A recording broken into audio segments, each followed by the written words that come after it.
কাউকে অসম্মান করতে গেলে শিক্ষার দরকার পড়ে না, কিন্তু কাউকে সম্মান দিতে গেলে শিক্ষার দরকার হয়। আর সেইটা হলো বাবা মার দেওয়া শিক্ষা। শুভ সকাল বন্ধুরা, সবাইকে নমস্কার জানাই। আজকে আর একটা নতুন ব্লগ আমি শুরু করতে চলেছি। কেমন আছেন আপনারা সবাই? আশা করতেছি সবাই খুব খুব ভালো আছেন, আর আমরাও সবাই খুব ভালো আছি। বন্ধুরা, আমি চিত্রা, বর্ধমান জেলার একটা ছোট্ট গ্রামে বসবাস আমার চ্যানেল চিত্রা ব্লগে আমার কাছের এবং দূরের সমস্ত বন্ধুবান্ধব, আমার আত্মীয় স্বজন, গ্রাম প্রতিবেশী, যে যেখান থেকে এই মুহূর্তে দেখতেছেন আমার ভিডিওর মাধ্যমে, আপনাদের সকলকে জানাই স্বাগতম।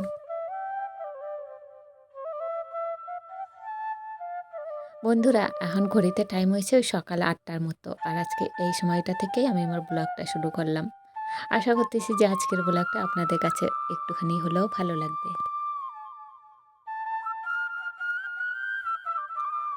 আজকে না বন্ধুরা, সকালবেলা এই যে চা করতে এসে চিনির কৌটো যেমনি হাত দিচ্ছি না, তো চিনির ঢাকনাটা একটু নোংরা নোংরা হয়ে গেছে, মানে কৌটো বাটিগুলো রান্নাঘরের বেশ নোংরা হয়েছে।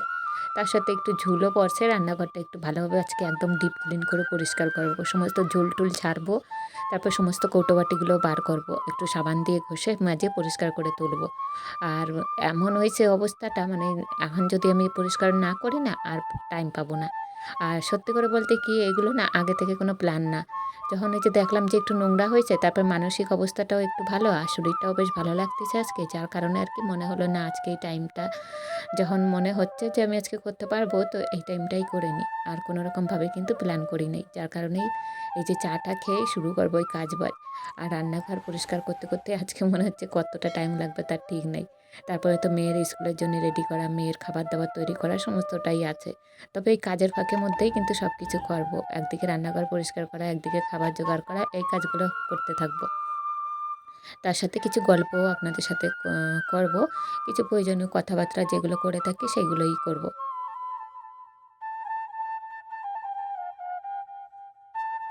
ছেড়ে যাওয়ার সিদ্ধান্তে যে অটল, তার কাছে নিঃস্বার্থ ভালোবাসাটাও একটা অভিনয়।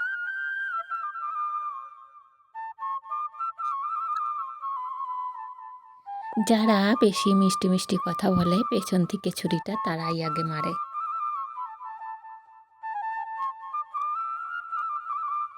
প্রতিদিন অন্তত 1% হলেও নিজেকে উন্নত করবেন।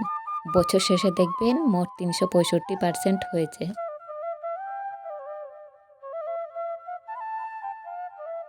যে কোনো সম্পর্কের পাসওয়ার্ড হচ্ছে বিশ্বাস। মানুষের বেঁচে থাকাটাই অস্বাভাবিক, মরে যাওয়াটা স্বাভাবিক। আজ হয়তো সময়টা খারাপ, কিন্তু সারা জীবন থাকবে না। তবে আজ যাদের চিনে নিলাম, তাদের সারা জীবন মনে থাকবে।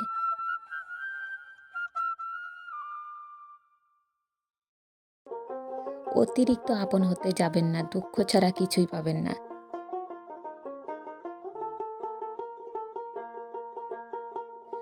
ভগবান সবাইকে সব কিছু দেয় না।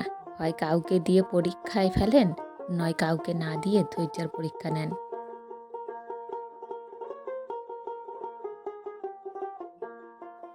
জোর করে কোনো কিছু পাওয়া যায় না, ভাগ্যে থাকলে কেউ কেড়ে নিতে পারবে না।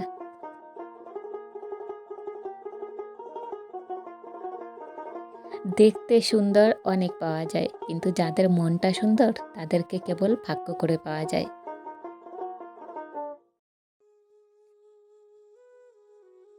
যে আপনাকে অবহেলা করবে তাকে ধন্যবাদ দিয়ে দূরে সরে যান, কারণ তার অবহেলার কারণেই হয়তো আপনার জীবন উন্নতি লাভ করেছে। অবহেলা থেকে মানুষ অনেক কিছুই শিখতে পারে। অবহেলায় মানুষের জ্ঞান শক্তি বৃদ্ধি হয়। অবহেলা মানুষের ঘুমন্ত মস্তিষ্ককে জাগ্রত করে দেয়।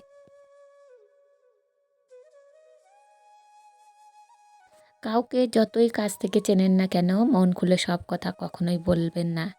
মনে রাখবেন, এই যুগে বিশ্বাসের মর্যাদা কেউ রাখে না।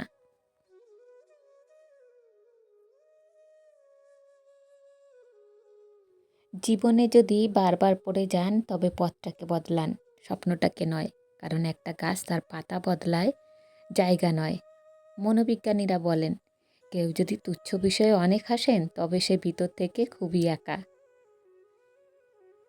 যদি কেউ অতিরিক্ত ঘুমায় তাহলে সে অসুখী। যদি কেউ কম কথা বলে কিন্তু যেটুকু বলে খুব দ্রুত বলে তাহলে সে কিছু গোপন করেছে। যে কাঁদতে পারে না সে দুর্বল প্রকৃতির। যদি কেউ অস্বাভাবিকভাবে খাবার খায় তাহলে সে কোনো মানসিক চাপে আছে। যদি কেউ একটুতেই কেঁদে ফেলে তার মানে সে নিরীহ এবং কোমল হৃদয়ের।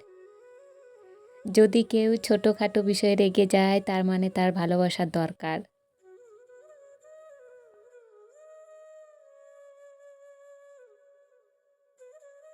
কথা বলতে যতটা যোগ্যতা লাগে, নীরবতা অবলম্বন করার জন্যও এর চেয়ে অনেক বেশি যোগ্যতা লাগে।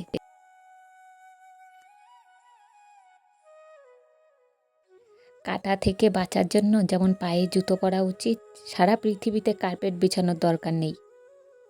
ঠিক তেমন যদি আপনি শান্তি চান তাহলে নিজেকে বদলানোর চেষ্টা করা উচিত, অপরকে নয়।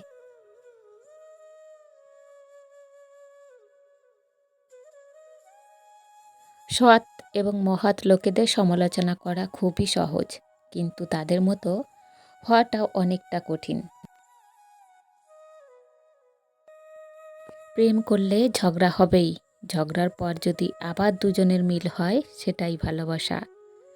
হারানোর যন্ত্রণাটা কেবল সেই বোঝে যে তার প্রিয় মানুষটিকে হারিয়েছে।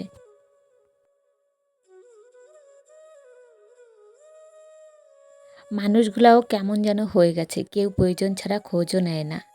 আমরা সব সময় মনে করি আমাদের স্মৃতিশক্তি খুবই দুর্বল, কিন্তু যখন আমরা কাউকে ভুলতে চেষ্টা করি ঠিক তখন বুঝতে পারি আমাদের স্মৃতিশক্তি কতটা শক্তিশালী।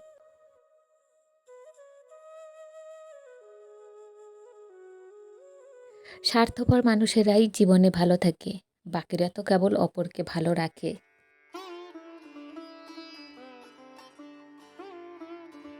মানুষ কখনো ইচ্ছা করে বদলায় না। কিছু মানুষের অবহেলা, কিছু মানুষের স্মৃতি, কিছু মানুষের ব্যবহার আর পরিস্থিতি ও সময় মানুষকে বদলাতে বাধ্য করে।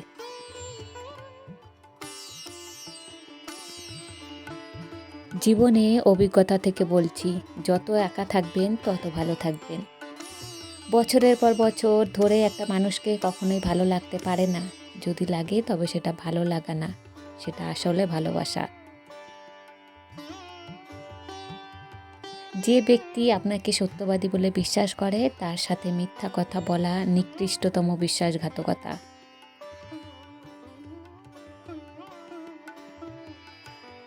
আপনার বউ চাকরি করুক বা নাই করুক, প্রতি মাসে তার হাতে কিছু টাকা দিয়ে বলুন, এই টাকাটা তোমার ইচ্ছা মতো খরচ করো, আমি হিসাব নেব না।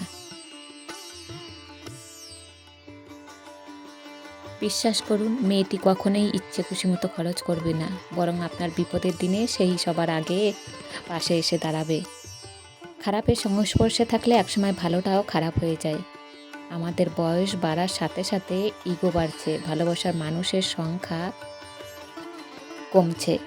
কাছের মানুষেরা ছেড়ে যাচ্ছে, আপন মানুষেরা ঠকাচ্ছে, এটাই বাস্তব সত্য।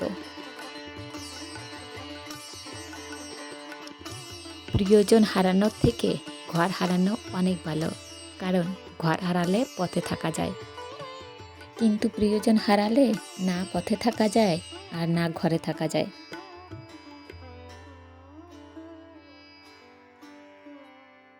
জীবনে কাউকে পাওয়াটা বড় কথা না, আপনি যাকে পেয়েছেন তাকে জীবনের শেষ পর্যন্ত কাছে পাওয়াটাই বড় কথা।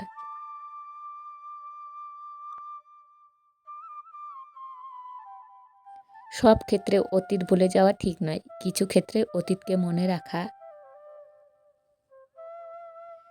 জরুরি। অতীতকে শ্রদ্ধা করা জরুরি, কারা আপনার বিপদে পাশে ছিল, কাদের পাশে মাধ্যমে আজ আপনি সফলতার চূড়ায় পৌঁছাতে পেরেছেন ইত্যাদি। এসব আপনি কখনো ভুলবেন কি করে? কেউ যদি আপনাকে খুব বেশি প্রায়োরিটি দেয় তাহলে ভাববেন না মানুষটা অনেক সস্তা। আপনার কপালটা অনেক ভালো। কারণ পৃথিবীতে এত মানুষ থাকতে সে আপনাকেই প্রায়োরিটি দেয়। আপনাকেই সবসময় বুঝতে চেষ্টা করে। আপনার কাছে এই অতিরিক্ত প্রায়োরিটিটাই অনেকটা সময় বিরক্তির কারণ মনে হতে পারে। একটাবার ভেবে দেখুন, যে মানুষটার কাছে আপনি এতটাই স্পেশাল যে তার সবটা জুড়ে শুধু আপনি, আপনি আর আপনিই আছেন, তাকে অবহেলা করাটা কি ঠিক? তার প্রায়োরিটিটাকে মূল্য দিতে শিখুন। হোক সেটা বন্ধুত্ব, ভালোবাসা কিংবা বেস্ট ফ্রেন্ডের সম্পর্ক। কষ্ট পেয়েও যারা প্রতিবাদ না করে চুপচাপ থাকে তাদের দুর্বলতা ভাবার কোনো দরকার নেই। এটা তাদের মা-বাবার দেওয়া ভালো শিক্ষার পরিচয়।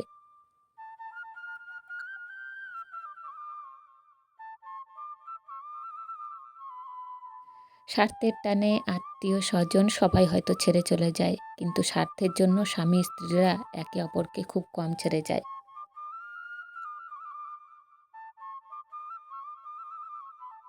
কেউ আপনার না, এইটা মাথায় রাখলেই অনেক কিছুই সহজ হয়ে যাবে। চাপ কম লাগবে, নিজেকে ফ্রি মনে হবে। যতটুকু পাবেন মনে করবেন বোনাস পাওয়ার মতোই। কখনো কারোর সামনে নিজের সততা, ভালো হওয়ার কথা বলতে যাবেন না। কেননা আপনার উপর তার বিশ্বাস আছে, তার কাছে তেমনটার প্রয়োজন নেই। আর যার আপনার প্রতি যার বিশ্বাস নেই সে কখনোই এটা বিশ্বাস করবে না।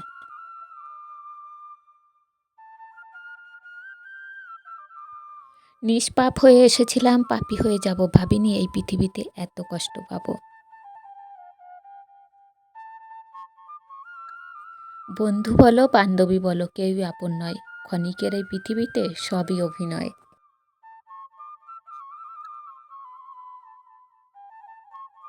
সবাইকে নিজের মতো ভাবতে যাবেন না, প্রতি মুহূর্তে ঠকে যাবেন। কথাটা তেতো হলেও সত্য। আপনি যার কাছে সোজা সরল হবেন সেই আপনাকে সস্তা ভেবে ছুঁড়ে ফেলে দেবে।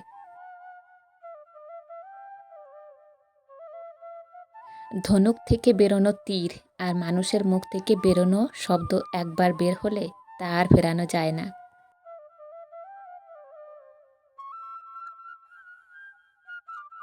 অপরিচিত মানুষ কখনো ঠকায় না, ঠকায় তো কাছের মানুষগুলোই।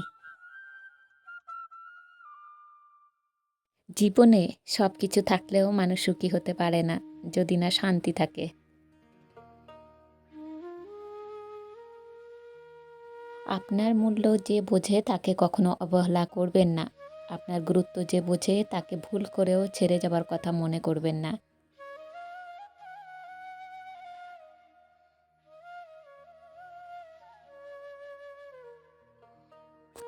বয়সটা অল্প হলেও অভিজ্ঞতাটা এই বয়সে অনেকটাই হয়ে গেছে।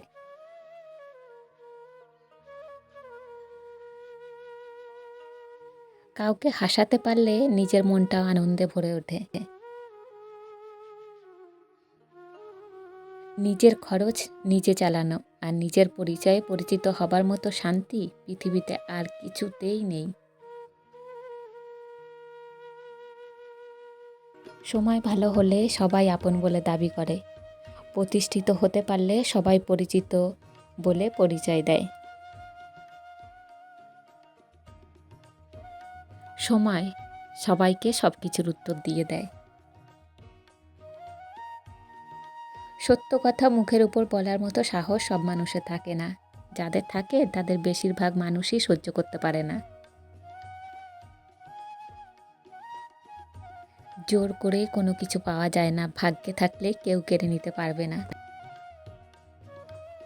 হাজার দুঃখ, অনেকটা বাধা, কিছু সমালোচনা, বেশ কিছু পিছুটান থাকবেই। শুধু নিজের লক্ষ্যটা স্থির রাখুন, সফলতা কেউ আটকাতে পারবে না। ৩টি জিনিস জীবন থেকে একবার হারিয়ে গেলে আর ফিরে পাওয়া যায় না। ১ আত্মসম্মান, ২ বন্ধুত্ব, ৩ ভালোবাসা। যারা কম কথা বলে তারাই তাদের পছন্দের মানুষের সাথে বেশি কথা বলে। আজকে যারা করছে ছোট, ফেলছে তোমায় ছুঁড়ে, ভরসা রাখুন নিজের প্রতি, আসবে সময় ফিরে।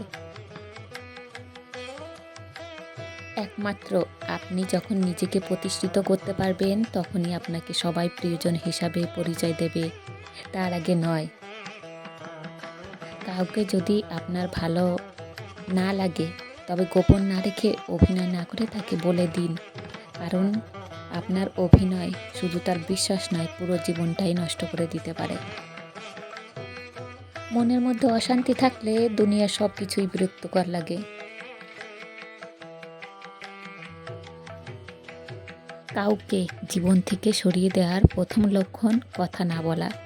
কাউকে জীবন থেকে সরিয়ে দেওয়ার দ্বিতীয় লক্ষণ হলো ব্যস্ত আছি, পরে কথা বলবো, পরে অনেক অজুহাত সামনে এসে দাঁড় করাবে।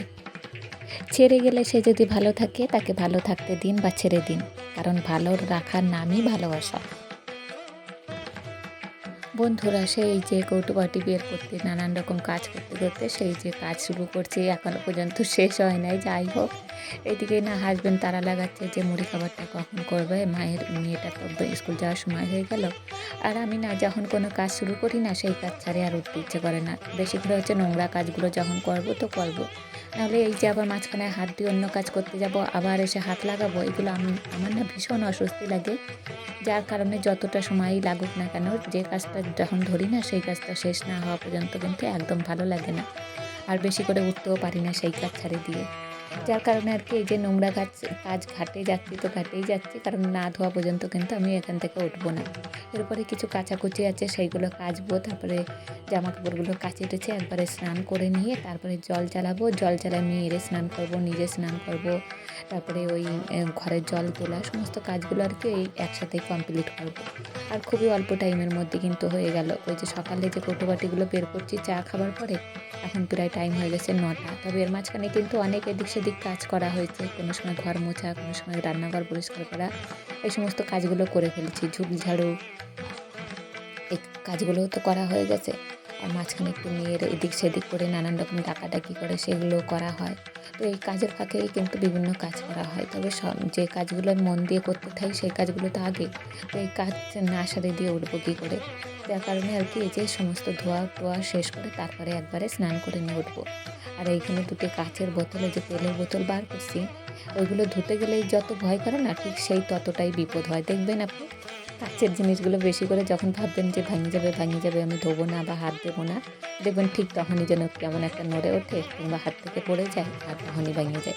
তো সেই মনে ভয় ভয় করতে করতে ঠিক যখন একটা কৌটোবাটি ধুতে গেছি তখনই কিন্তু ওই যে কাচের একটা বোতল আর কি তেলের বোতলটা এক পাশ থেকে সরে যেয়ে ফসকে পড়ছে মেঝেতে, মানে উঠোনের মেঝেতে। আর কেমন একটা শব্দ, আমি তো ভাবলাম মনে হয় ভেঙেই গেছে। তো পরে দেখলাম না, ভাঙে নাই, যেহেতু বোতলগুলো একটু মোটা কাচের মানে কাচের বোতলটা একটু মোটা ধরনের, তো যার জন্য আর কি ভাঙে নাই। তো যাক মানে এই যাত্রা আর কি বাঁচিয়ে গেলাম, বোতলটা আস্ত রয়ে গেছে। তো এইদিকে না মাঝখানে একটু আলু ভাজাটা রান্না করে বসাই দিয়ে আসলাম। দেখলাম যে না অনেকটাই দেরি হয়ে গেছে, প্রায় স্কুলের টাইম হয়ে গেছে, 10টার মতো বাজে গেছে। তো আলু ভাজাটা বসাই দিয়ে এদিকে কাচাকুচিটা করে নিলাম, মানে করে নিচ্ছি। নাহলে না এই যে কাচার জন্য আবার জায়গাগুলো তো ধরে রাখতে হবে, জামা কাপড়গুলো এই যে ভিজানো রয়েছে, এবার জল চালালে জলটাও ভরতে পারবো না গামলাটায়, আর অনেকটা জলের আবার ক্ষতি হয়ে যাবে। তারপর ঠিক টাইমে আবার জলের যখন দরকার পড়বে জল আর পাবো না। যার কারণে মাঝখানে একটু কষ্ট হলেও মানে তাড়াহুড়ো করে, মানে কি বলবো আর কি, হার্টবিট এত পরিমাণে বাড়ে যায় কাজের মধ্যেই যে কিছু করার থাকে না আর কি, কাজ সারতেই হবে। তো এই কাজগুলো সারে নিচ্ছে এখন। ওই জামা কাপড়টা কাচে তারপরে কিন্তু গামলাটা খালি করে তারপরে জল চালাবো আর কি, জলটা ভরার জন্যে। এদিকে মেয়ের স্নান করা আর আমার স্নান করাও কমপ্লিট করবো তার সাথে। তো বন্ধুরা আজকের ভিডিওটা আপনাদের কাছে কেমন লাগছে আপনারা জানাতে ভুলবেন না। আমার কোনো নতুন বন্ধু যদি আজকে আসে থাকেন আমার ভিডিওর মধ্যে, আমার ফার্স্ট টাইম দেখে থাকেন, প্লিজ সাবস্ক্রাইব করে দিয়ে আমার চ্যানেলের পাশে থাকবেন অথবা আমাদের পাশে থাকবেন। আর যে এই কাজটা যে বন্ধুরা অলরেডি করে রাখছেন আপনাদের তো অসংখ্য ধন্যবাদ জানাই। আপনারা সবাই ভালো থাকবেন, সুস্থ থাকবেন। আপনাদের সাথে দেখা হবে আগামীকাল ঠিক সন্ধ্যা 6টার সময়। সবাইরে জানাই টাটা, বাই বাই।